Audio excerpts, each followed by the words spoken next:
I'm here with Jan Stange, who's going to talk to us today a little bit about a very interesting abstract that you brought forward, which is talking about an ELAD machine. Could you tell us what an ELAD machine is? An ELAD machine is an extracorporeal bioreactor containing human liver cells, and you treat the blood of patients with severe liver failure with it.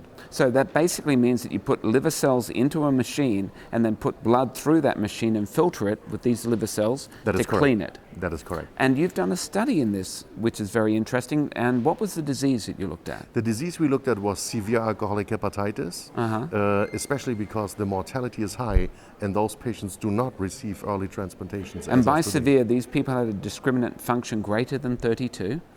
That is correct, way higher than 32, and many of them were practically renal non-responders. So when we have a look at this very interesting study that you've done, the severity of disease is important. How did you measure severity of alcoholic hepatitis in these people?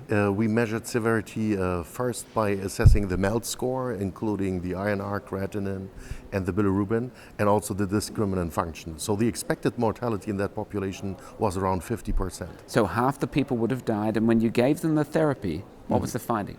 The finding was that in between the groups, the therapy did not change the outcome much. But with a more detailed analysis, we found out that there was a majority subgroup actually that did benefit from the study, as long as those patients would have no secondary organ failures, no renal failure, and no coagulopathy. So that's interesting, because when you look at the original studies looking at alcoholic hepatitis and steroids, they did not allow those people with renal failure to be part of the study. So what you've done is you've paralleled those studies, and when you look at the studies in parallel, doing the same populations that they've looked at before, you saw a benefit?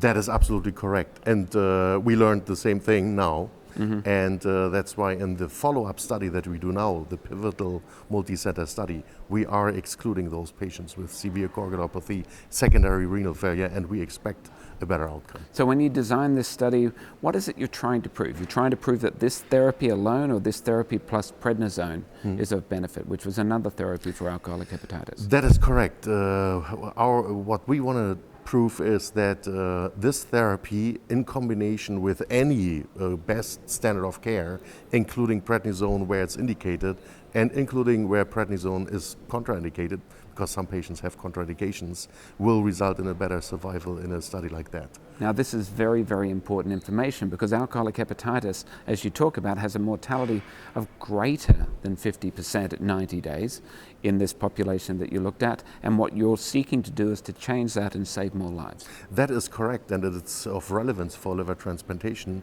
because now more and more we hear that those patients may be considered for early transplantation because the mortality is high within 6 months. So they wouldn't survive the required time of 6 months abstinence in order to even be listed on the transplant list. Well, the other part is if we prevent some of them being transplanted, we can transplant other people. Absolutely correct. And then we'll save more lives. Yes. Look, I'd like to thank you very much for speaking with us today. Thank you very much.